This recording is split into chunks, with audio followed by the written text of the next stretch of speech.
Okay. Good evening, everyone.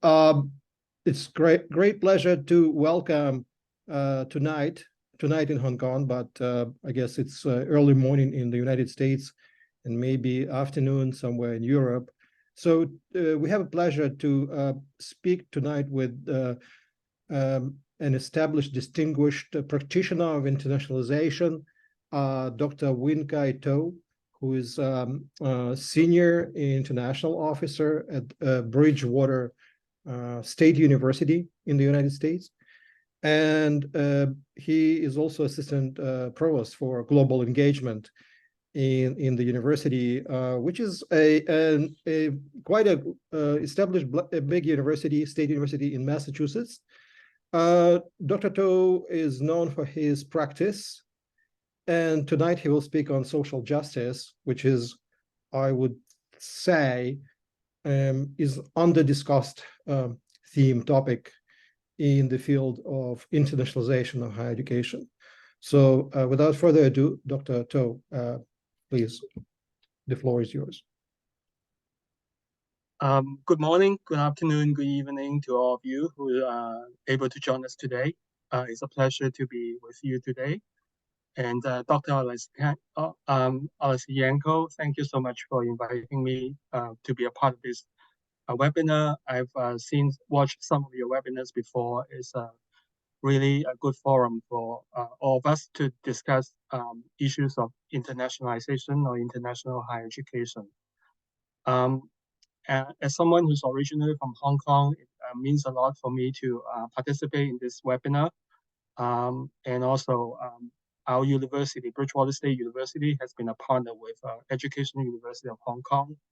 So we share similar concerns and interests in, education. And so I'm going to spend the next 30 minutes or so, or 40 minutes to discuss this topic about how we think about social justice in international higher education from the U.S. perspective. As someone who works in the U.S., I have been in the U.S. for over 30 years, and I've been with my same university for over 20 years. So our main concerns are really the issues here is what do we look at international education leadership in higher education? So I'm talking from the perspective of a senior international officer. So my concern is really as international education leaders who are bringing faculty, staff, and students together, and how we can develop international education for the universities and in higher education.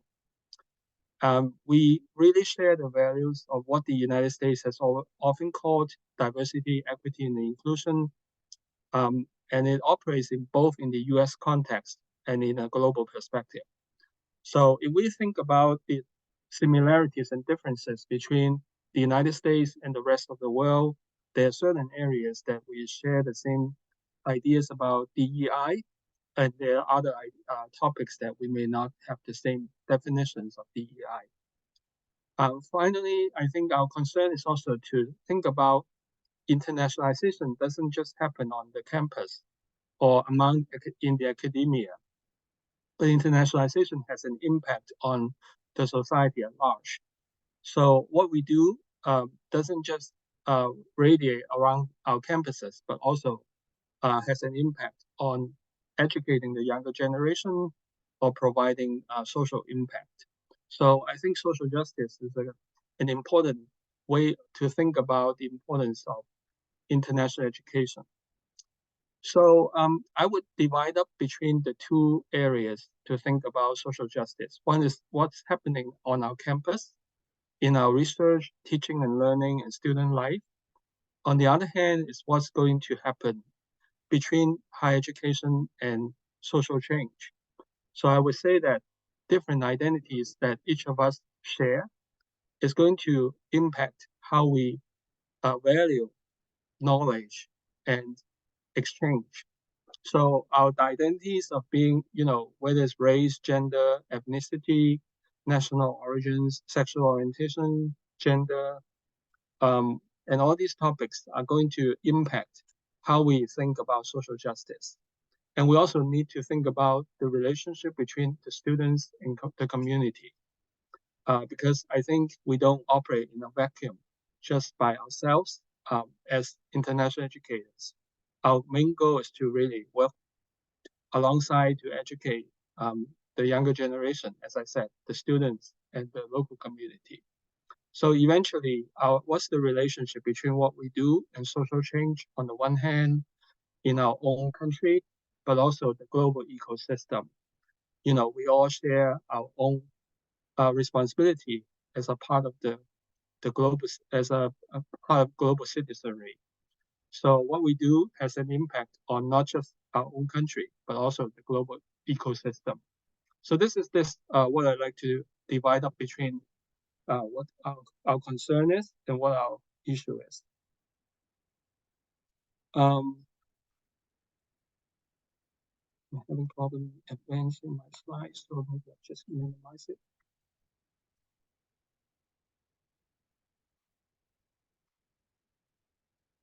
All right, so I think there are three major fields in international education or major concepts. One of which is the comparison between different higher education systems in international higher education, comparative higher education. The second field is internationalization, which is the process in which we develop international content in our operation, policies, practice, and educational system. And finally, it's the relationship between different cultures in our society.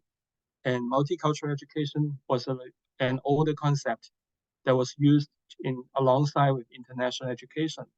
And these three ideas kind of are not mutually exclusive, but they all represent different fields. And there are also different ways of looking at what we do. And in the past, we have focused on the concept of globalization as a larger concept where, we look at all the different economic, social, cultural, and political forces that affect the world, and versus what we do intentionally through the internationalization process. And more recently, there's also another term that try to mediate between these two terms, and which we use the term global engagement. As I mentioned, for us as international education leaders, we tend to look at these concepts or these fields of study, including comparative higher education studies, the study of mobility and exchange in education, and how international education operates. And we look at global learning as a theme of internationalization. And some scholars have focused on the concept of intercultural competence and global citizenship. Finally, there's a new trend that some scholars think that it's not enough to just focus on intercultural competence and global citizenship. We have to think about internationalization studies more critically. So we have to criticize some of the inequalities that happened in our operation of international education. So I'm going to talk about the several changes of paradigms in terms of how we define, international education in terms from the framework of social justice. 20 years ago or so, we tend to use the term multiculturalism to focus on the role of international education. We look at the relationship between the international students and our domestic students. We look at different racial and ethnic groups and how they can create a more equal campus or equal educational system or equal society. And also around 20 years ago in the field of higher education, the concept of comprehensive internationalization became more popular. And this is how we do as international education practitioners. We want to have internationalization in our campus, not just from one or two departments, but throughout the academic affairs, student affairs, and also other units on campus. And we want the comprehensive internationalization for our faculty, students, and the community at large.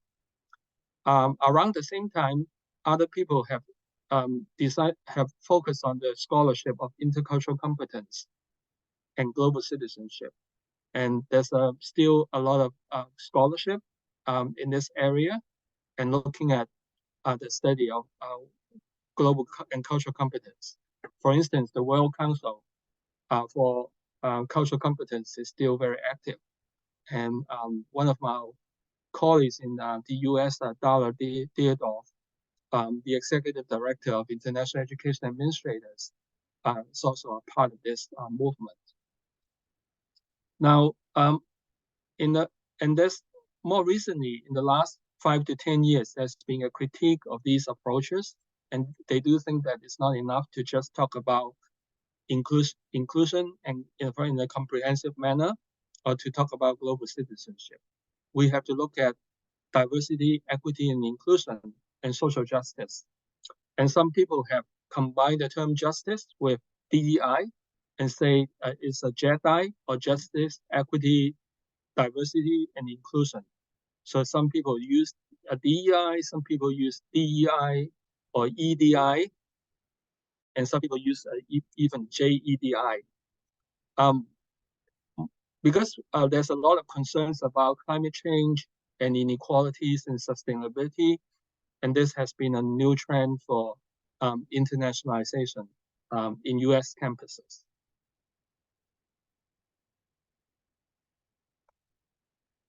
So I just wanted to first talk about my background a little bit because I came from Hong Kong. I grew up in Hong Kong, but I lived in the US for since my 20s. And I've been teaching in both the United States, but also have brought students to Asia and taught in China, Hong Kong, Taiwan, Japan, Korea, and Thailand with students. So I also have been interested in the role of Asian Americans and immigrants in the United States. So I feel that my identity, and last but not least, I'm currently a senior international officer and trying to promote global citizenship and social justice. So for me, I don't see the contradiction between learning about the transnational roles of immigrants and international, groups and versus the local diversity. So we need to think about the relationship between the global diversity and the local diversity. And this is how I think about international education, because it kind of fits into both modes to look at the relationship between people from different national origins, but also to look at the role of different ethnic groups in a local society. So the two are not mutually exclusive, and we need to work on both to create a much more equitable society. So I like to just briefly mention that in the United States, there's a movement from all the international education associations to define social justice in international education. They either define it based on the standard of practice for international education practitioners, or they will talk about some of the standards and values and skills and competencies for international education. So these are some of the major associations in the United States and beyond that really talk about these topics through the lens of social justice. Some of you may already be familiar with most of these organizations, including NAFSA, ACE, AIEA, AACNU, and CIHE and ASHE. First, I'd like to talk about the new NAFSA International Education Professional Competencies.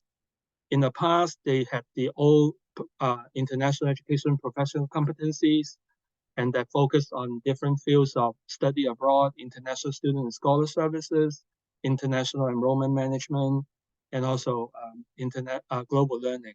And then they talk about the cross-cutting competencies like communication, human resources, and so on. More recently, they have refined these standards and professional competencies and identified 12 major areas for skills and development. So I think this has just came along in the last 2 years, and NAFSA is continuously discussing the implications of each of the skills skill sets and competencies that international education should bear in mind. And one of these 12 competencies is inclusion and equity. So it actually is embedded in other competencies as well. It could be manifested in leadership, in relationship cultivation, and in teaching, learning, and facilitation, and in people development. So it's not isolated from others, but there's a very important value for international education, for the largest international education association in the United States. So in the area about inclusion and equity, there's this focus. This is the kind of definition they have. It mentions that international educators should engage and include people from different cultures and identities, and actively challenge systems and structures that perpetuate discrimination. So it goes without saying that the first part of the definition is pretty standard and pretty common sense, that we need to work with people from different cultures and identities. But it's the second part of the definition that pushes us to go further, to challenge systems and structures that perpetuate discrimination. So they define the two areas of being an international education scholar and practitioner. On the one hand, you need to have skills and abilities that speak to issues like policies, practices, programs, and the running, the organization of events, the allocation of resources.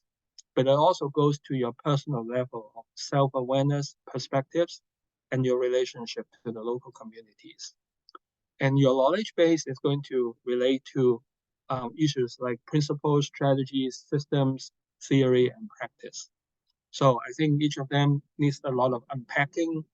We don't have time to go into each of them. And obviously, these are some of the ideas that we could continue to study and think about. Other than NAFSA, the American Council on Education, we defined a model of comprehensive internationalization in 2020 and added the consideration of diversity, equity, and inclusion, along with agility and transformation during the pandemic, and also data-informed decision-making. So the inner circle of the ACE model is always there about the structure of international education in a university campus. That includes the hardware, like leadership structure and institutional commitment and policy, like the way that it works is the foundation, like the curriculum and co-curriculum, and faculty and staff, and also the operation, like partnerships and mobility. But it emphasizes the importance of diversity, equity, and inclusion as one of the three major criteria of developing international education, or one of the three major driving forces. AIEA also has the international practice, professional standards of practice. In Standard 19, it talks about that an international educator needs to possess international experience, language learning experience, and intercultural knowledge to more effectively advance campus internationalization. So this is kind of the intercultural competencies that we all talk about. But also beyond that, we need to have empathic instincts, is a good listener, can effectively navigate the ambiguities arising from cross-cultural encounters, thereby modeling the attitudes and skills required for intercultural and international engagement. So it's not enough to just to respect the differences, but it's actually to really think about that. What are the differences mean, and how do we actually think about? Sometimes it's very ambiguous, sometimes it's contradictory. We need to think about the differences. Also has a strong commitment, a deep commitment to preserving high ethical standards in all internationalization efforts. So this emphasizes the importance of ethics in internationalization. Now, AAC&U, Association of American Colleges and Universities, on the other hand, focus on the global learning value rubric, and this has been in place for more than 10 years now. And it's talking about that as an international educator, you need to first focus on these areas, and like from your self-reflection through the self-awareness and perspective taking, through understanding the the cultural diversity and personal social responsibility, and eventually trying to understand the global systems and apply the knowledge to contemporary global context. So this doesn't really speak directly to social justice, but this is like the foundation of taking into diverse perspectives. So this actually relates to diversity and inclusion. So I wanted to move on to talk about the main idea of this approach to internationalization, which is what I would call the equity-minded or the justice-based internationalization in both organizational policies and practices.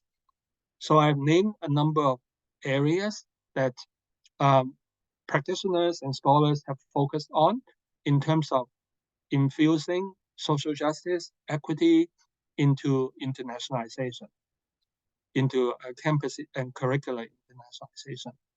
So it could start with the most important thing is the kind of values that each institution brings. So a lot of these values are embedded in the strategic plan, the mission and vision of each institution, and it also embeds into the leadership.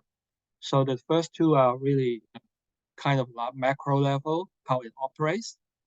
But then you also have the hiring and personnel in the international education field, in the academia, in faculty lines that actually reflect the diversity and inclusion of knowledge, and not just identities, but also knowledge and fields, right? So, and it also reflects on our partnerships and how we develop partnerships and that connect to the values of social justice. And so if we say that we only develop partnerships with a handful of countries that are the same and on the same economic level as your own country, and what does it say about, the rest of the world? If you only have students that go to several countries and you just contend with that, what's going to happen to, other parts of the world? Are you making an impact on changing the world? In your decision-making process and structure, you need to have transparency, accountability, but you also have to keep in mind about diverse viewpoints and both focusing on inclusive kind of values.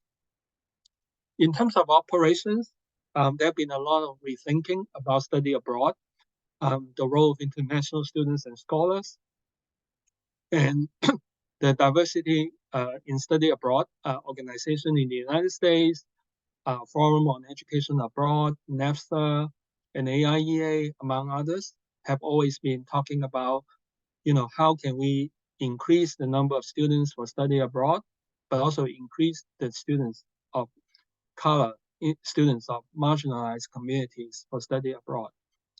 In terms of bringing for international students and scholars, we need to really support students and scholars from diverse countries and also from different political and social contexts. So all these are meant to include marginalized communities and have more inclusive practices, especially in terms of recruitment, enrollment, and retention. And it's important that this is not unique to international education. This is one of the cornerstones of American education over the last few decades, is to think about how can we continue this emphasis on diversity and inclusion in our recruitment, enrollment, and retention practices. And finally, more recently, there's the concept of how do we think about the role of forced internationalization through refugees and displacement of populations, and also the digital internationalization and virtual exchanges. And all these are new tools and new concepts that could enable the international units on campus to be more open to people who were under duress and had difficulties of participating in international education. So these are just some of the areas, and each area is embedded with a lot of new ideas and thinking about how we can do better in terms of reforming our practices.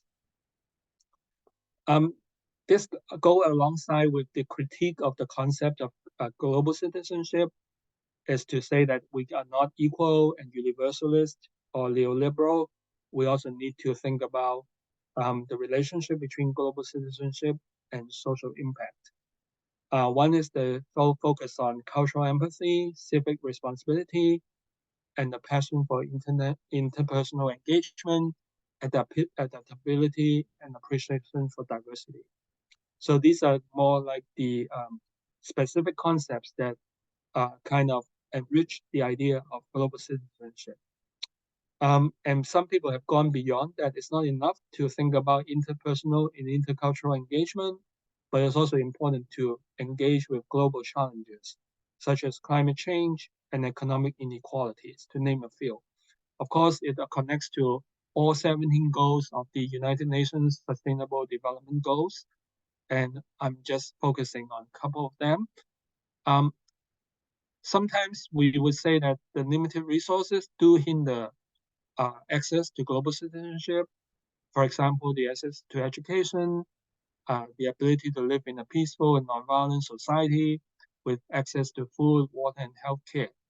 So I think the basic needs need to be supported, especially in times of war and conflict, but also in times of economic downturn.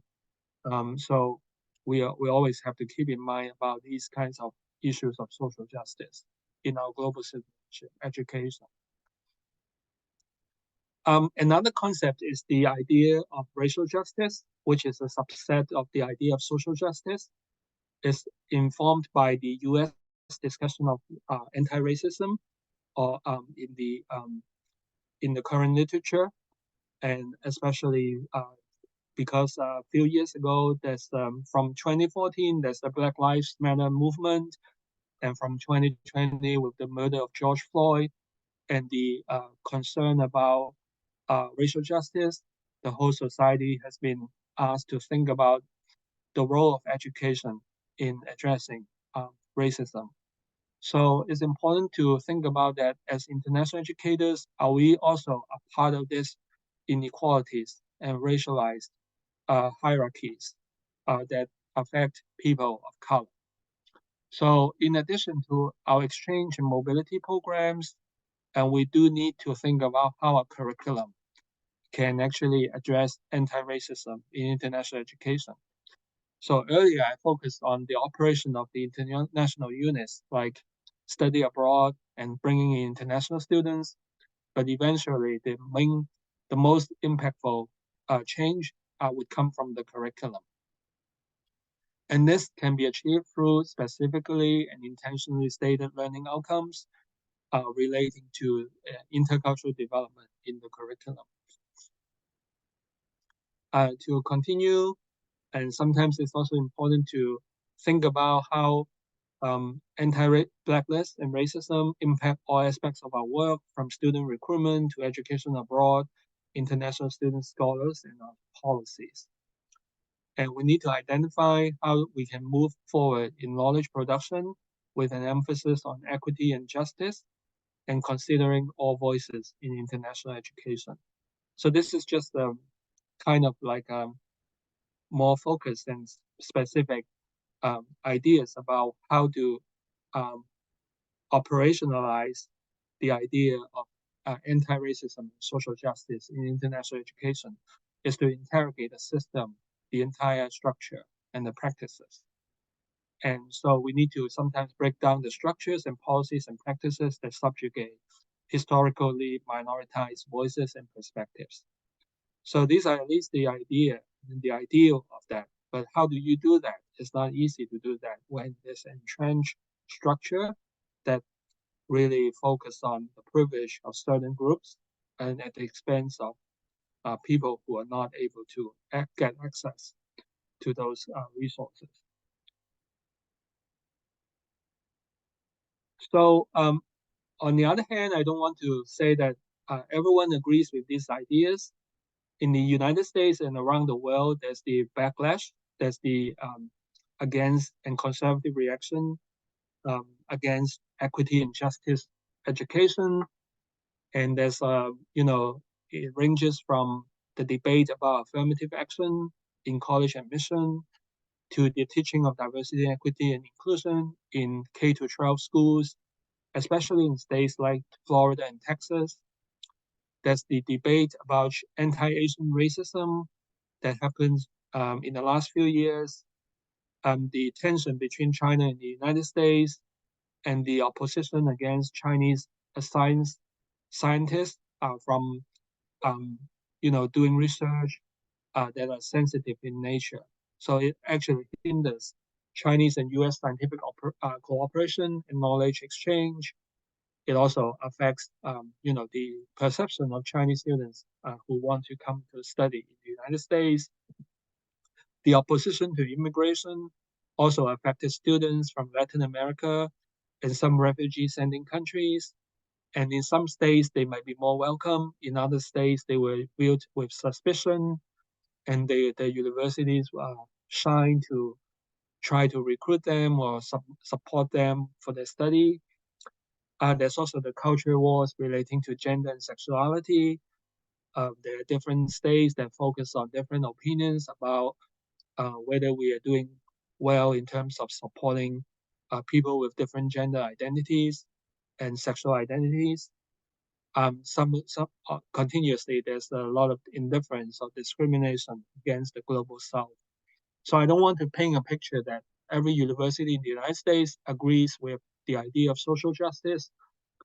There are also other things that, they use the term like woke, they use the term like, liberal or ultra liberal to castigate what we do in international education. And I think this is not unique in the US. In the world, there's a conservative backlash against immigration and against kind of equity and racial equality. And I think we need to keep in mind about that as well. Finally, there's also the for some people, there's a new school of thought that wanted to push us the furthest, and especially by Scherenstein and the Critical Internationalization Studies Network. It's a group of researchers and active in the US and Canada and other fields that focus on, critical internationalization. So these scholars draw attention to the risk of reproducing uneven global power relations, colonial representations, and extractive resources in internationalization. So in one of Scherenstein's articles, she distinguishes between the status quo, the minor reform, and the major reform.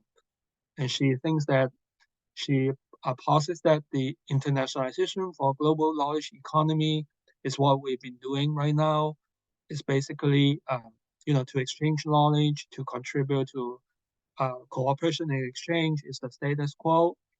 But if we try to push it further, we need to ask ourselves to have internationalization for the global public good. This is a minor reform. If we say that we have global equity, that would be a major reform. So, so do good is the first step, and then trying to achieve equity is the major reform. And she has the final step is talking about that people that need to kind of disrupt the entire system and structures and start over again. I would not go to that far, and would say that both the minor reforms and the major reforms are the ones that could complement the status quo right now. So in these three areas, there are three concepts that are most prominent in the study of critical internationalization. The first is to think about the relationship between climate change and ecological sustainability and international education. Is international education increasing the carbon footprint, and also the looking at the impact of climate change? Are we also continuously focusing on settler colonialism? And do we need to decolonize our curriculum and to make sure that the native voices and the marginalized voices be heard? And are we interrogating the shifting geopolitics and nationalism? Sorry about the misspell. and nationalism that affected, our world today. Um, because nationalism could be antidote to internationalism. We think that internationalism might be too idealistic or universalist or neoliberal, but that nationalism is perhaps even a larger hindrance to our field of international education. So we need to keep in mind of that. And finally, I wanted to end my talk with some of the current thinking about the future trends of internationalization in the field of international education in the United States. These are some of the topics that most of us are concerned with and have been spending a lot of time thinking about it. The enrollment pressure and the decline of university students in higher education has forced many universities to focus on international student enrollment and also trying to think about how we can continue to sustain ourselves with enough students and revenue. We always think about the impact of COVID-19 on the student mobility and whether students will still be able to study abroad or we can still welcome as many international students as before. As I mentioned before, the curricular internationalization and decolonization is a major topic of discussion in these days for higher education leaders in the United States. I myself have been involved with virtual exchange and COIL movement, which is the collaborative online international learning movement, which tries to expand the number of students who could participate in international experience by connecting the students of one group, one classroom to another classroom by having both groups of students working closely to each other. There's also a new movement to think about our role to support the global South in many universities. And this in many ways is connected to the movement to think about the UN SDGs and the role of sustainability.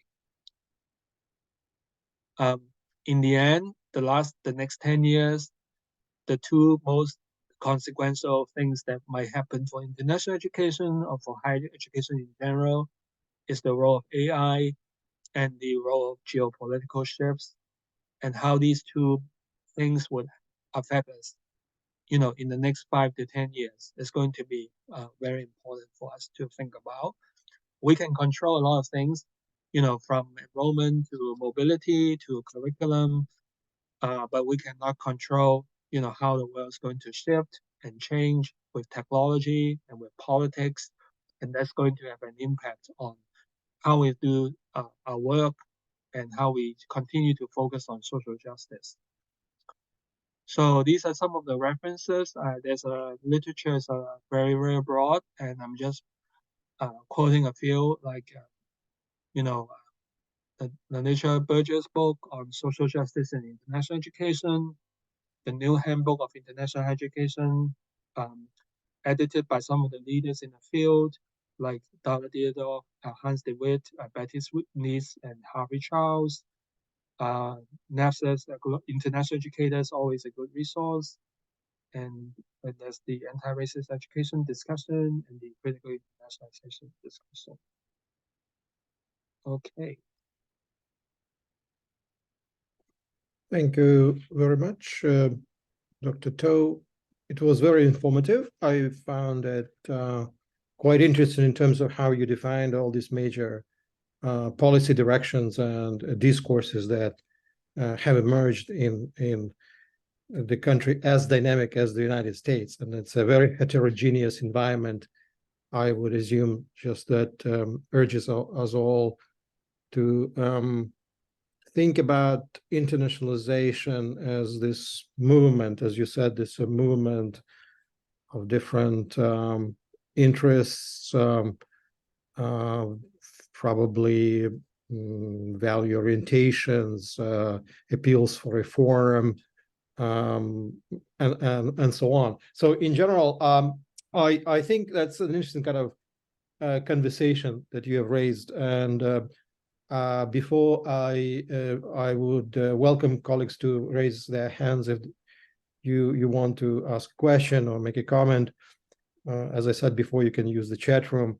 You maybe before I see the hands going up, can I ask a question about practice? I mean, what you mentioned was a very refined framework of policies that are very important, in fact. But in terms of practice, when you take it to the classroom level, let us say, right? And as a teacher, I'm thinking about this from the point of view of this diverse representation in my classroom, and I'm thinking, okay, how do I implement all that important rhetoric, which you mentioned, into everyday practice in my courses? So what should I be aware of, or what should I do more as a teacher? Just if you would say you could make some conclusions from your lessons learned from people with who you work, or maybe from your own practice. So I'm just curious. Thank you. Yeah, I think this operates at two levels, right? One is the faculty themselves and what they bring to the classroom, and the other is the curriculum itself at the university, and how each academic department and college or faculty can implement these kinds of diversity in the curriculum that bring into different perspectives and address inequalities in the world, right? So I think part of it has to do with the leadership of deans and department chairs, and to be able to adopt the inclusive practices. Part of it is for faculty development that each university is engaged in. In the United States, there's a strong emphasis on faculty development, and both from the international education practitioners and from the faculty development administrators, that actually create opportunities for faculty to focus on not just research, but also teaching and learning, and providing more equity-minded teaching in the classrooms. So I think it does go into different directions, but it's important for the international education unit not to be isolated from the teaching and learning unit, because what we do is that not just bringing students here, having our students studying abroad, we are a major part of the university to provide more global curriculum that could actually support the intercultural engagement, international engagement, and social justice that I talk about, right? So I think it's a creative kind of a collaborative relationship between international education, faculty of education, or faculty of other, schools. We all into this together. So I think that's the important thing, because one person cannot do it alone. You need the institutional commitment. You need the department's commitment to include that. So then more people of marginalized or different backgrounds can be brought into, the discussion. Thank you. Nikisha Smith in chat box is asking the following question: what kinds of preparations should US do to prepare their institutions for more international students? Well, this is what most of us have been asked to do. If you are a senior international officer, more often than not, half of us would be asked to think about this question. How can we get more students to come to the United States with this enrollment cliff? There's a discussion that maybe in 2 years, in 2025, will be hit the enrollment cliff, demographic cliff that would really drastically reduce the number of students.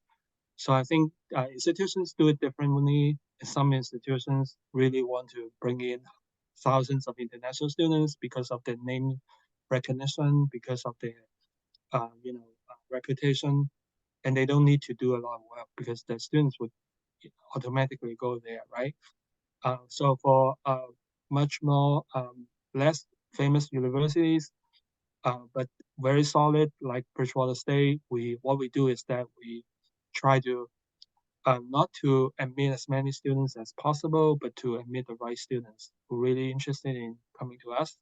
So we just look at what we do to improve our admission and enrollment processes, and try to recruit not just based on one source, but based on our diversity of sources. So this is a larger discussion of the international enrollment management topics. So I won't go into detail. Thank you. We still have 5 minutes. If I can use you another kind of opportunity here.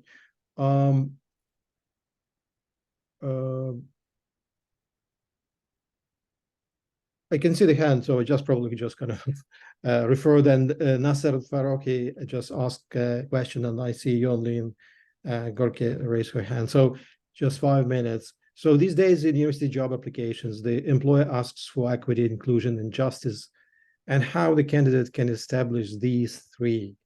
What would be an acceptable answer? Well, I cannot generalize what each employer would accept, and it's a lot of times it's really based on the nature of the field that you're applying, whether you're applying for higher education jobs or something in the corporate sector or in the government sector, and also depending on which countries you're actually applying to.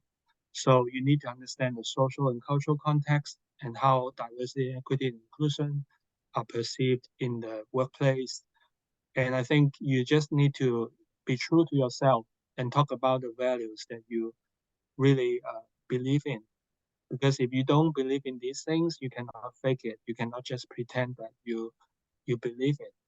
And I think, being someone who's we all different. We cannot just assume that it's diversity, equity, and inclusion is just for one population. Because to accept differences and to include people from different perspectives is very basic to what we should do every day. So I think you should document some of the activities you've done, some of the interests you have that contribute to this kind of abilities to work with people of different cultures and backgrounds. Thank you. I can only admit we have very limited time, and I can admit only one question. I will give a chance to Yonling, who had her hand raised for a time now. Thank you. And thanks for the wonderful presentation. I wanted to ask, what are some of the good strategies to engage your campus's faculty to let them also be on board to implement social justice oriented internationalization? Because like you said, we cannot do it alone, and the teaching and the learning and the decolonization of the curriculum are often happen at the classroom level, not at Dean's Council's meeting. And then, so how do you motivate your faculty? How do you engage? And also, how do you incentivize your faculty? That's my question. Thank you. Nice to see you, Yonling. Thank you for the question. We all work in the same field in international education. I think for international education administrators on campus who work with faculty, it's important for all of us to be at the table for the discussion about our policies and our practices in teaching and learning. So I think we need to think about some areas that we actually share responsibilities with other folks on campus and partner with them. And we can partner with teaching and learning for COIL and virtual exchange. We can partner with our faculty deans and other department chairs for study abroad, for curricular integration, for increasing hiring and practices for that promote diverse viewpoints. I think a lot of times we can influence the direction of the curriculum based on a more global campus. If you have more international activities, which means that the campus is really interested in having more voices from different parts of the world, both from hiring more faculty from other countries, but also increasing the content and diversity of the curriculum. And also, also putting into some events and programs that relate to social justice education, and partnering with other units like the diversity, equity, and inclusion offices, and look at both the international office and diversity, equity, inclusion offices as partners and not as competitors, because we're just we're doing the same thing, just in different languages or support different populations. So I do agree that international education need to work with faculty, because faculty are really the key to, supporting a much more a social justice-based curriculum. Thank you very much. I unfortunately here I have to stop. I can see one more or two more questions, but feel free to approach Dr. To in person, send him email. So it was a great pleasure to host tonight Dr. Win-Kai To, Senior International Officer from Bridgewater State University, our partner institution, and we hope to see you, Dr. To, in Hong Kong again. So, and please stay in touch. I wish everyone a good day or good night. See you in the coming days and months. Thank you. Bye-bye. Thank you.